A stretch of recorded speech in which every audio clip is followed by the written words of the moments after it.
Welcome to the diner. Come join us for a slice of mental pie. Not a feast, just a snack. A deep thought to chew on from a big, meaty book.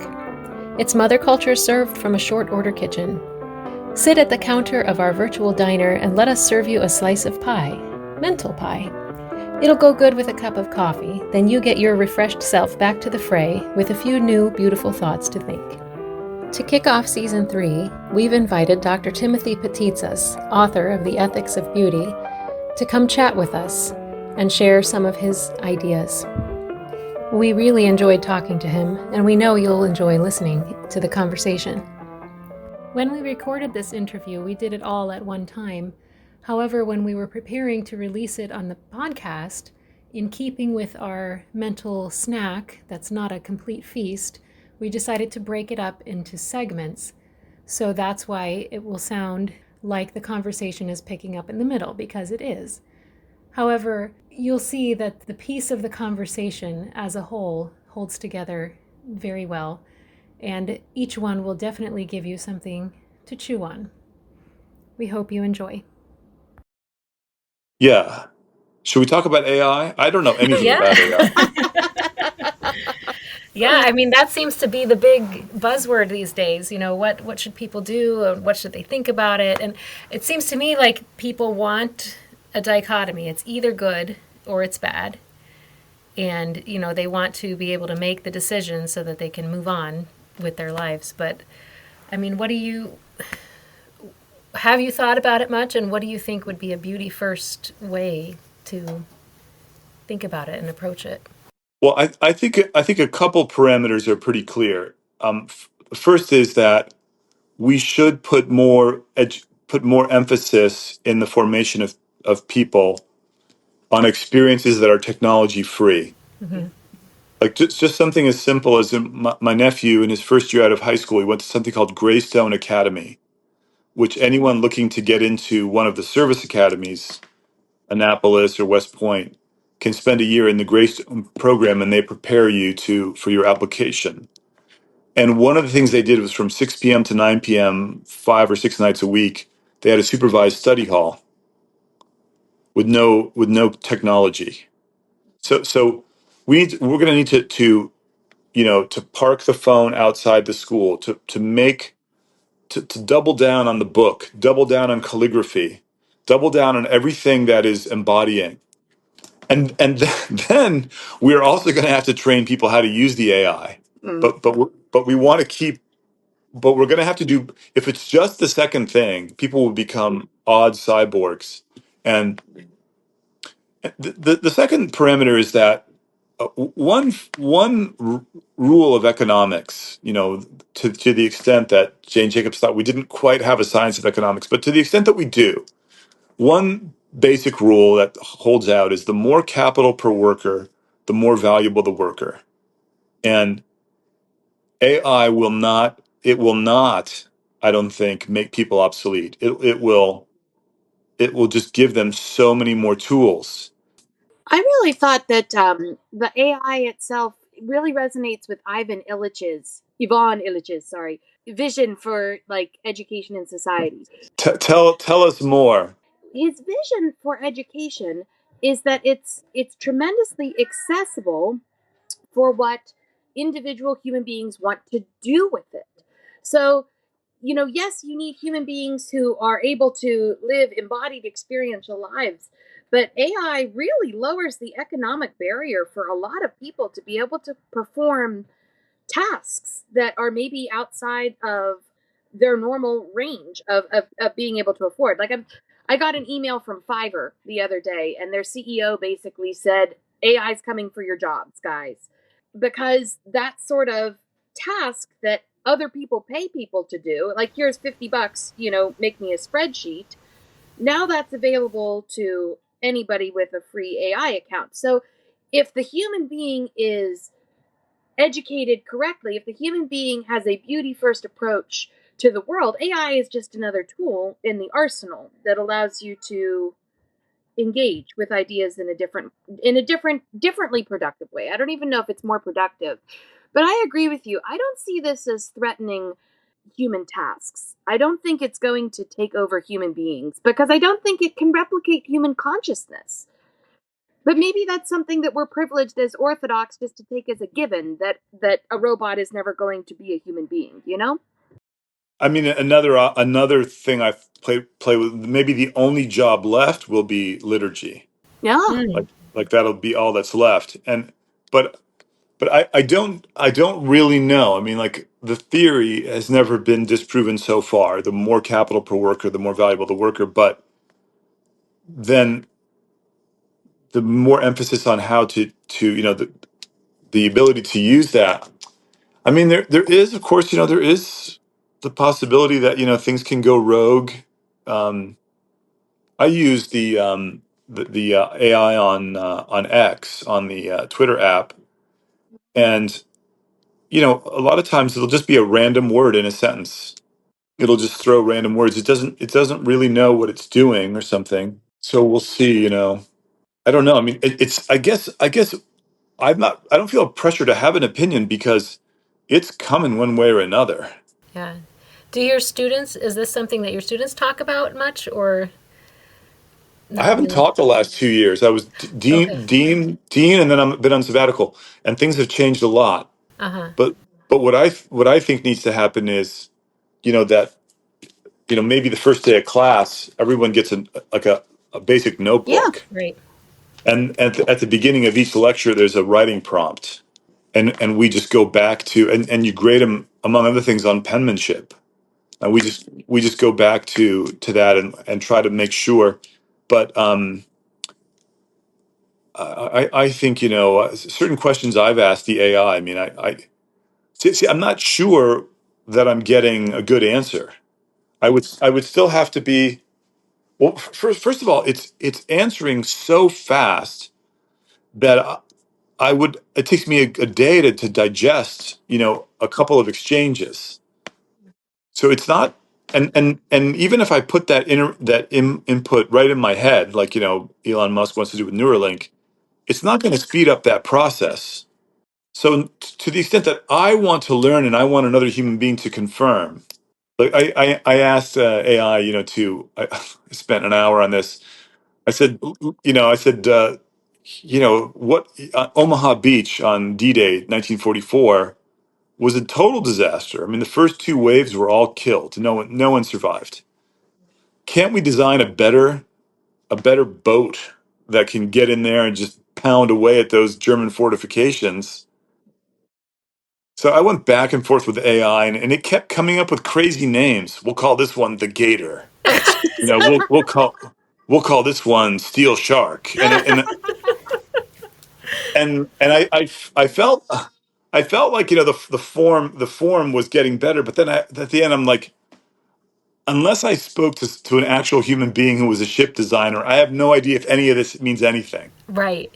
other Yeah. than the cool names, and that I had someone to talk to about something that I think about a lot. Like, Uh-huh.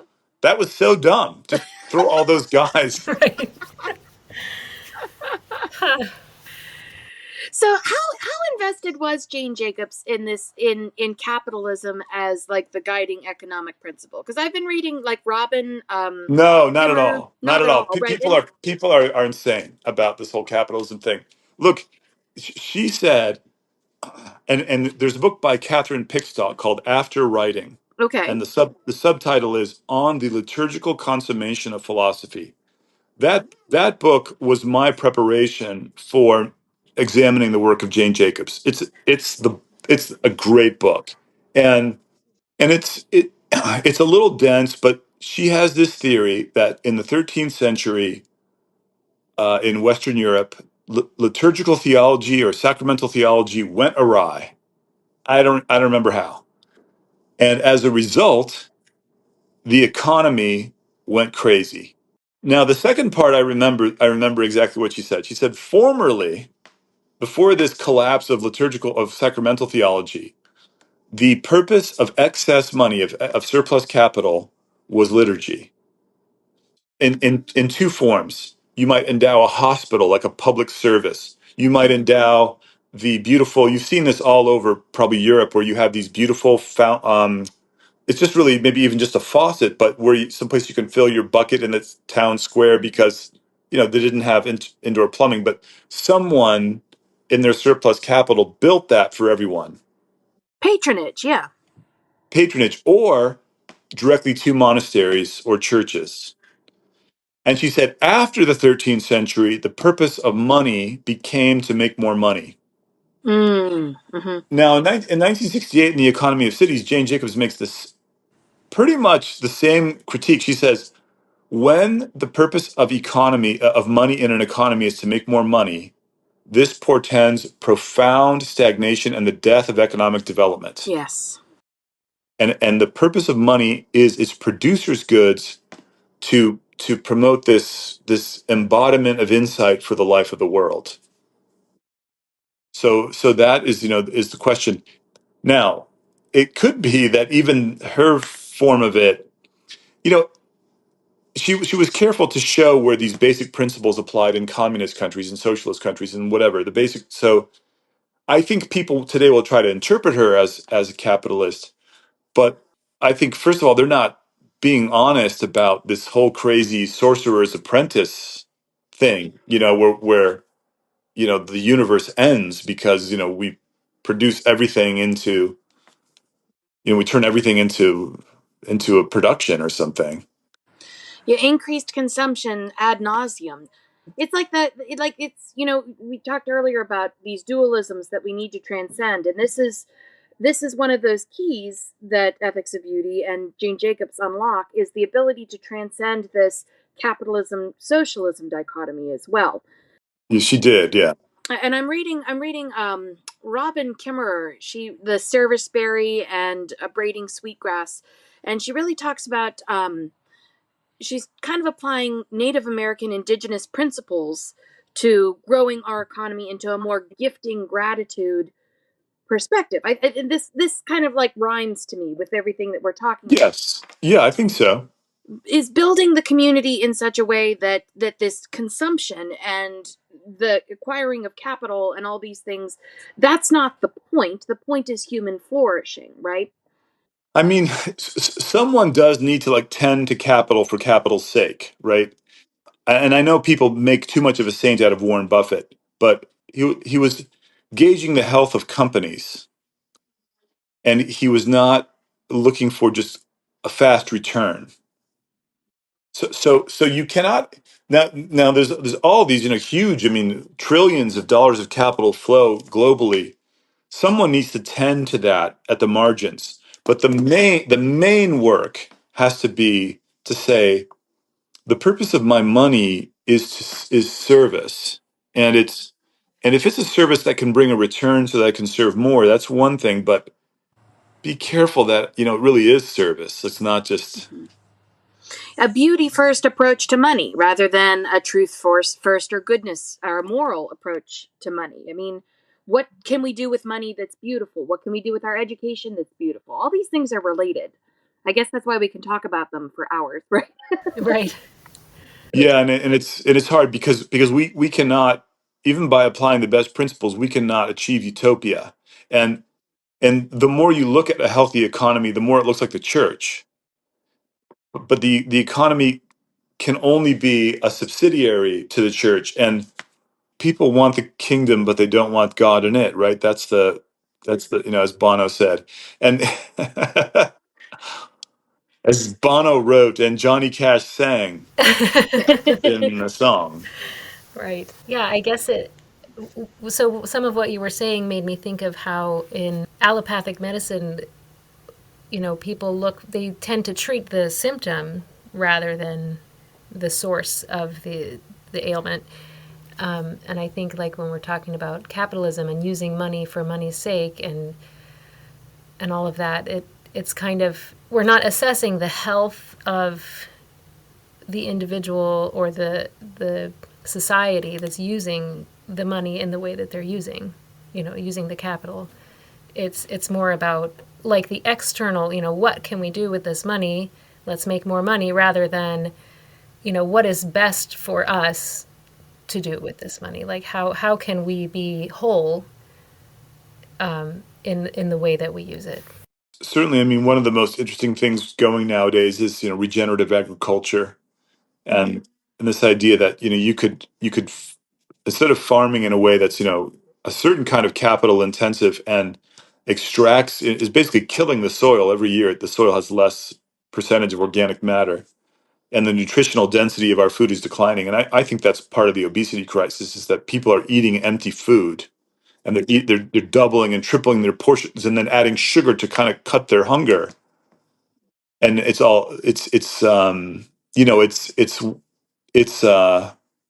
Pirates of the Caribbean, man. Those, they eat and they're ever hungry, and they drink, but they can't slake their thirst. And Because the whole relationship is wrong. We're relating with the world around us in a wrong way, with no beauty in it. And just how can we use it? How can we take these? How can we get our macros and our calories? That relating question makes me think about what you were wanting to bring up, Laura, about the city or the Holy Week as the king returns to his city. Okay, so like during Holy Week, Dr. Patitsas, you wrote a Substack, and I understand it's part of your PhD thesis too. The king returns to his city, and I'm a country girl. I've lived in a small town my whole life, and when I read Ethics of Beauty, reading Jane Jacobs helped me come to understand how when you use the word city, like my country girl's thinking New York. I don't want to go to New York City, but that's not what you're saying. You were talking about these patterns that turn strangers into community, that are present even in rural small town communities like my own. So I was hoping you maybe could, for all the country kids out there, help unpack this city analogy for them, like especially in terms of Holy Week too. Like if we're going to be part of this city, how can we help all the country kids out there know that we're not asking everybody to move to New York City? well, it's a little bit like your life. Like, when you go through a hard time, it's hard, and the time passes, and afterwards you sort of say, yeah, but you know what? I felt closer to God then.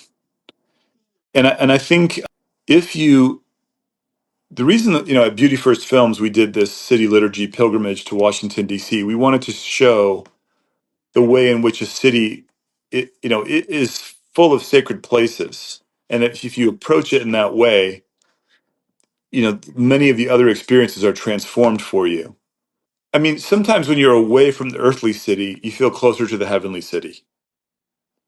Put it that simple, right? And there's a reason why, once you had a Christian Middle East or something, monasticism arose. As holy as the cities now were, let's say, in terms of, they'd gotten rid of the human sacrifice dimension of the gladiatorial combat, or the slavery, or the infanticide, and all the things that were, and they had hospitals and churches and old folks homes and homes for the poor, and still people just said, I'm out of here. So I think that's a kind of a corrective to Jane Jacobs. Like sometimes, because she's not explicitly religious, sometimes you want to be closer to the heavenly Jerusalem, and you want to leave this behind. And I think, Christian farm families, they feel that. And I think what they say in the Desert Fathers is that in the cities, the problem is idolatry. And the demons hide behind idols. And, the idol could just be fashion. It could be the fetishization of pleasure, or it can be a certain kind of foodie culture can become idolatrous, or a million and one things, and money, whatever, and power. Whereas in the desert, you face the demons head on. And I think, sometimes when you're way out, isolated, and it gets dark, you really do feel like the terror too of the countryside, and that is Yeah, no, yeah, that's exactly right. It gets dark out in the country. it gets really dark. You can see the stars, but you also can't see 6 feet in front of you. So Yeah, but it looks very much like, for example, farming was invented in cities, 12,000 years ago, and it's city work transplanted to the countryside for obvious reasons. It works better there, but and Jane Jacobs' thesis is that cities invent and reinvent the rural world for their own purposes, and and they do it unconsciously, and they do it inexorably. And Now we're trying to reinvent agriculture. After World War II, the cities reinvented agriculture as well. There was this fantasy of beating swords into plowshares. We're going to take the same chemical factories that made weapons and make fertilizer and have the green revolution, and then basically we just nuked our soil, and without intending to. And now the cities are saying we want regen, and so get on it. And I think farmers don't realize the extent to which, I mean, this is not in 20 years, 20 years, in 5 years, this will not be negotiable. If you're a farmer listening to this, download your Gabe Brown YouTube videos now and start, because the freight train is coming, and it's not going to take. The cities don't care what you think. Yeah, just do it, because you're going to save $400 an acre on inputs on synthetics. And if you have 1,000 acres, that's we're getting talking serious money there. No, go. Well, the other thing about the city is liturgy, and what you said in your Substack. There's this beautiful quote: "Christians, Holy Week is our trauma healing, city forming, constitution building ritual." And I love this quote. But I also have to admit that after Holy Week in Pascha, I'm one of those people who like can't get out of bed for like Yeah, 2 weeks. So yeah, I don't know how is me like being utterly burned out, laying in bed like, oh my gosh, I can't even function anymore. How is this part of you know converting chaos into life? I feel like I have more chaos after yeah, Pascha. yeah. I mean, yeah, I like where they don't shut the doors to the altar during Bright Week, and all those leaves everywhere and flowers. I mean, it looks like a bomb went off in the church, and Yeah, and it I looks like think, there's a lot of chaos. Yes. yeah, We came back for Agape Vespers on the Sunday, and it looked like we really partied hard. Like they were, everything was a mess.